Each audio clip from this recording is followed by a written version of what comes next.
Hello and welcome, PPL fans. We're back again with the finals matchup, in-depth match of the week review. Out of all the matches this week, we chose this one. It was a tough choice to make, but we got myself, King L5, and Lux here for the final week, and we're going to do a deep dive into this matchup. Yeah, so the matchup at hand is PokeaimMD versus Emvee, which is a matchup we have covered before in our weekly analysis.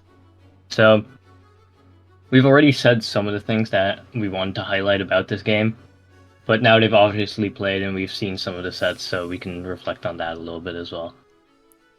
Yeah, in the regular season, they played, I think, week 3 or somewhere around there. I think it was week 4. Close enough, you know? So we've seen their first attempts at teams already. And what's really interesting about this is PokeAim brought triple Final Gambit plus Quick Draw Slowbro. Quick Draw Slowbro, and then 2 more monster kill themselves.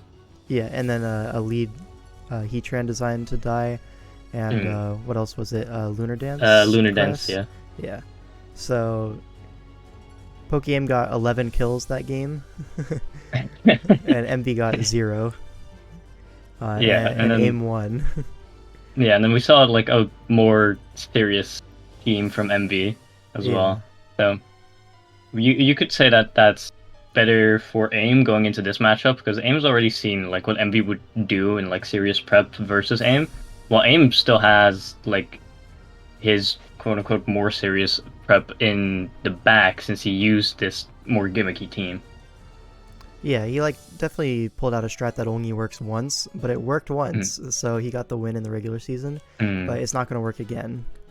But the funny thing is Emvee has to keep that in mind, even though he really knows he's not going to do it again, right? But you want to be prepared for it, right? So that's always something funny to keep in mind. But Emvee's more serious looking team was more of a pivot Meowscarada, Assault Vest Ursaluna, a bulky Boots Quaquaval, a really interesting Expert Belt Breaker Goodra, and then defensive Zapdos, defensive Dunsparce with Terra Flying.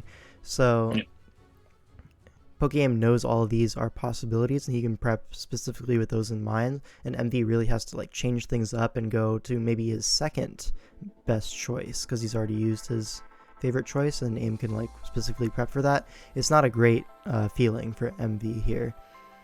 I would have to agree. Some of the sets, they're just so good you can bring them again. AV Ursaluna, I feel like was a really strong pick, and there's not really much AIM can do about that necessarily. It's just going to take all the hits and do damage back. So I guess you can run more of a helmet Cresselia, knowing the Ursaluna is not going to be able to break through it necessarily as easily as if it were Guts Flame Orb. But you still have to respect the Flame Orb set. You know what I'm saying? Yeah, I would have to agree there.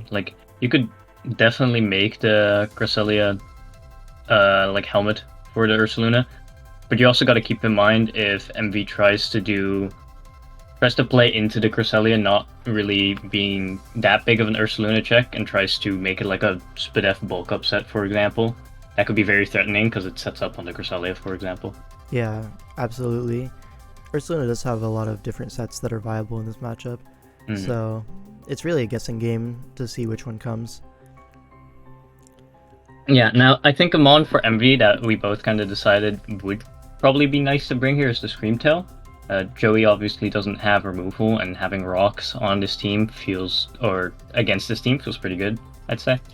Yeah, so when they first played, Emvee actually didn't have rocks on his entire team, didn't have spikes, so he's really not abusing the fact that AIM is forced to either run boots or just take hazard damage every single time. So I think that's something he could really lean into this matchup with a Rock Screamtail and then maybe a Spikes Meowscarada, although Banded Meowscarada is also a huge threat. So, whichever direction he wants to go in is fine, but if he's going to run the same kind of Meow that he ran last time, which was Lumberry, you're not really getting the damage boost, so you may as well just set up spikes, right? Do you really need all 4 coverage moves? I would say no. I think the spikes are more important, especially if the Samurot's able to get them up. You want to be able to match those layers. You know what I'm saying? You don't want to fall behind. I would agree there, and the other thing that Meow obviously has is knock, so you can just knock off boots as well on stuff like Dragonite that's likely going to have them, which in turn makes your rocks more valuable as well. Yeah, it's a good synergy there between Screamtail and Meowscarada. Like the fat wall gets up rocks, and then the fast pivot that either abuses the rocks or sets spikes alongside, you know? Yep. Yeah, so you want to talk a little bit about pokeaim's team? What's his plan here? Because it's not going to be the same. It's not going to be the same for sure, and I think you could see like a variety of Terras being brought from Pokeaim. You could see like a Hisuian Electrode with like Ice or Fairy to hit the Goodra and maybe hit the Zapdos with Ice as well, but you also have the Delphox, which with Terra Fire absolutely nukes him on. Could also go Terra Fairy to have like a better shot at hitting the Goodra as well. So there's a little dynamic there that he has to choose between. Yeah, and another nice thing about Terra Fairy on these two Pokemon is that it's pretty nice if you wanted to lure the Meowscarada or the Goodra, because you know the Goodra is a good switch into both of them, and Meowscarada is a great revenge killer versus Delphox, assuming no Terra, or like, you know, if it's Terra Fire, you can just click knock off, you know, it's going to do a lot of damage. But if you're Terra Fairy, all of a sudden, you know, that kind of gets flipped. So it's really a guessing game to know if the Delphox is going to be Fire or Fairy if it does come. I would lean Terra Fire personally if I were to bring the Delphox myself, but I could see an argument for Fairy. Yeah, in general, Fire is just a very strong type against Emvee, I would say, so I definitely expect the Heatran to come as well. Just because he really just doesn't have great switch-ins. Like, you have Quaquaval, which doesn't want to come in on Delphox, and it doesn't really want to come in on Heatran as well, taking like a Will-O-Wisp. You have Salazzle, which that's not exactly the bulkiest mon either, and then from there, the resist becomes like Grumpig, Goodra, and Goodra is pretty abusable, I'd say, and Grumpig... well, there's Hisuian, Samurott, and Annihilape, so... Yeah, Grumpig kind of does get taken advantage of by the Samurott. You could just set up spikes on that, which is really, you know, really not great for Emvee.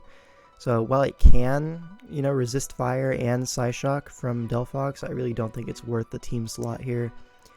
Goodra, the HP is going to be really important on that, so you can't really be switching it into too many Magma Storms, you know, Psyshocks. You really have to choose what you're trading your Goodra for carefully. Yeah. That being said, Goodra is a decent offensive threat. There's no fairy types naturally outside of Terra on Pokeaim's team, so a Draco Meteor is going to hurt. That being said, a more defensive or Spidef G-Bro can definitely come in on that, pivot out with Regenerator. Cresselia will be able to take those hits, but again, these are like some bulky mons that don't really put up a lot of offensive presence here.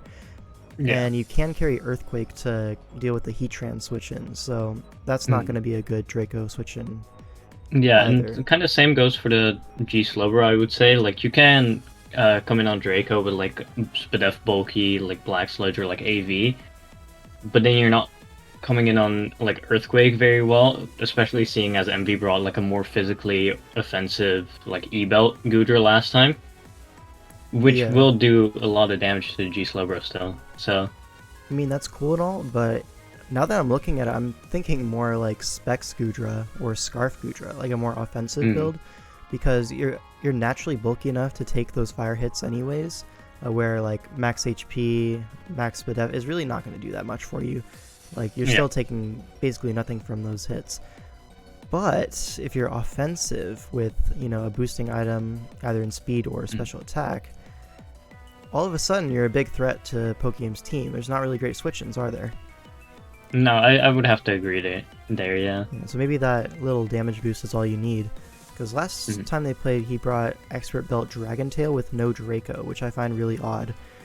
Like, I understand the Dragon Tail is good for, like, a setup Cress, setup Annihilape, even preventing a DD versus Dragonite if it wanted to be like Weakness Policy or something.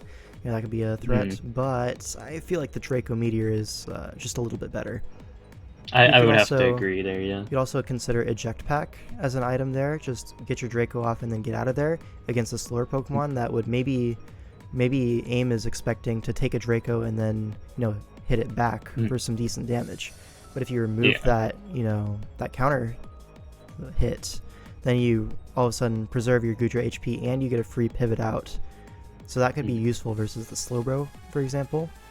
Yeah, or like and then a you can get in slower Annihilate. Yeah. Lots of options. I definitely for that agree Goodra. with you there. Yeah. So, Now, from... Go on. you go ahead. No, Okay. So I was going to say from AIM side, I think as you brought last time, Scarf Annihilate again is pretty good. I just probably wouldn't put Final Gambit on again this time. Just use it more as like CC, Stone Edge, U-Turn, Rage Fist, and then you can easily generate momentum from it there by pivoting out on stuff. You can Stone Edge the Zapdos coming in, and suddenly Zapdos struggles dealing with the Annihilape, struggles dealing with the Samurott and Dragonite, which is really good for you if you're not bringing the Lycanroc, for example, which doesn't look amazing here. Yeah, as we said in our last preview of this matchup, Lycanroc in theory is really good into this if it had like 10 move slots. Like, I'm not even joking. It needs so many moves to be effective here, and you can't have all of them. So like, if you're gonna pick 4, you can kind of pick what you're walled by in a sense and then kind of build around that. But I think it's more easy to just bring different Pokemon that have a more general good matchup, and without having to like really predict what Emvee's going to bring, what he's going to bench, and picking your coverage that way, which can obviously go wrong just as quick as it goes right, I agree with you there. Yeah, I think in the role of like a breaker, Delphox is definitely better than Lycanroc in this matchup. So I would definitely bring Delphox over Lycanroc in this situation. Now that being said, it does kind of leave the Stealth Rock duties to Heatran, which is definitely a little bit more tricky. But you can get them up versus Screamtail. You can take a hit versus Meowin versus most sets. Heatran, or you can also trade versus Zapdos, get rocks up in exchange for like a T-Bolt or Discharge. If AIM really wants as well, he could just lead Heatran again with like a more offensive set as he did last time, maybe not like a suicide set. But getting rocks up that way is not like a bad idea, I would say, in this matchup. You can do some early damage with Heatran, making Delphox's checks like a little bit weaker. So yeah, and the great thing about the team is that if you get those Stealth Rocks and Spikes up, you can always just go Annihilape on the spinners. Fortress and Quaquaval, they can't really threaten Annihilape immediately when it's at full HP, and if they do try to chip down the Annihilape, they're just boosting up your Rage Fist. So it's a really effective spin blocker in this matchup. Yeah, I think the one thing Quaquaval can do against the Annihilape is Brave Bird, but I think that's a pretty hard commit as a prediction to make here. Yeah, like, who are you ever clicking Brave Bird safely versus? It's really a hard prediction, and then you have to give up a coverage move like Ice Spinner for the Dragonite. And then, like, at that point, like, you're kind of self-nerfing your own coverage in a way. Like, you're allowing Dragonite to potentially set up on you. That's scary. Yep. Yeah, there's definitely some drawbacks if you were to go Brave Bird. For sure. So, win conditions. I think AIM really wants to get up those hazards and then maybe, just pivot around, abuse those hazards with maybe a Boots Electrode, Breaker Delphox. Electrode doesn't really need the Terra per se. Delphox also doesn't need it, so you can kind of like pick which one you Terra proactively or like reactively in the match, whichever has the biggest impact at the time. You can also Scarf Annihilape, U-turn around on hazards, hit the Stone Edge on the Zapdos switch or something, and then like all of a sudden you have to switch the Zapdos out again unless you want to sack it, and then you're taking more hazards in a Stone Edge, and it's a lot of passive damage on AIM's team and ways to abuse it. So I think that's the main takeaway there. Emvee, on the other hand, he just wants to hit things hard and fast. You got the Meow, the Ursaluna. You really want to be breaking with those things. Zapdos as well has very little switch-ins. And I would honestly say the overall game plans are kind of similar. Get up your hazards, and then start breaking with your strongest breaker for the most part. I think that is going to be the win con for both of these teams, realistically. And whoever does it better kind of just wins here. Yeah, I feel like AIM has a pretty big advantage in like setting hazards. It feels way easier for him to get the spikes up, for example. But Emvee has a bit of an advantage in the breaker department, I feel. He has a lot more obvious direct threats to AIM's team, whereas pokeaim really needs those hazards to get the ball rolling, I feel. I definitely agree with you. Unless he wants to just final game it 3 times and make it a 3v3, you know? Yeah, that does also you can work, always simplify, but yeah.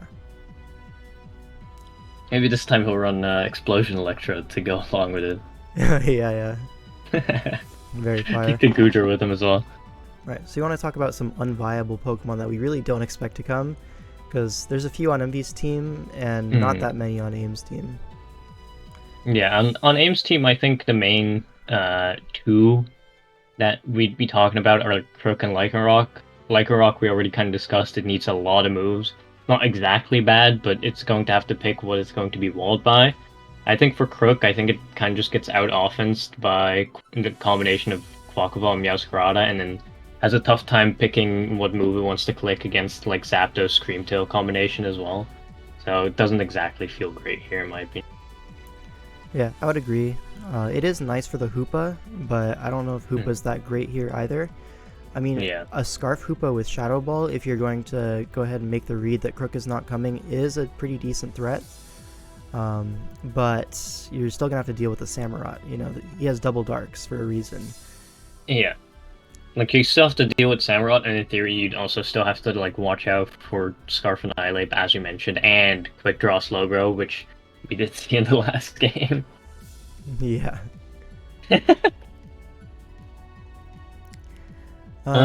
Ice Cube, Salazzle, Grumpig. I just don't see a use for them.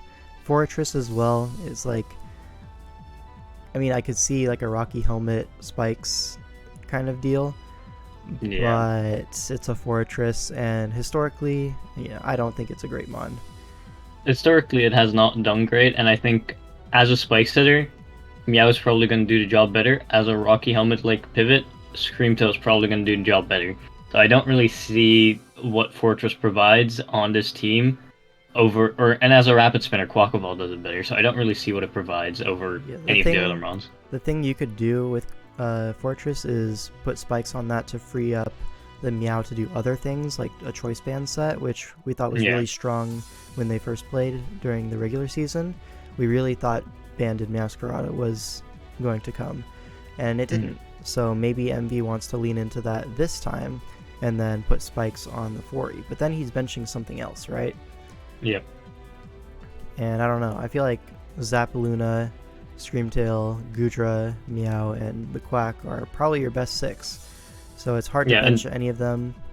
Last time he did argue the Dunsparce. Yeah, he benched the Scream for Dunsparce. Yeah. Which is valid, but then like not putting rocks on the team is really, you're missing out, I feel like. It's like missed opportunities. Not having rocks or any kind of hazards for that matter. I think any kind of hazard would have helped in that matchup in particular. Yeah, 100%. Anyways, that's all I really have to say. You have anything? I don't have much more to say either now. Alright, so stay tuned for the grand finals, And please do consider subscribing. There's more PPL works coming soon, so please stay tuned for what we have in store next. Of course. Alright, that's going to be all for us. This is going to be the entire season signing off. This is our last video, at least as the previews. So, see you next season, perhaps? Question mark. Thanks for watching. Bye-bye.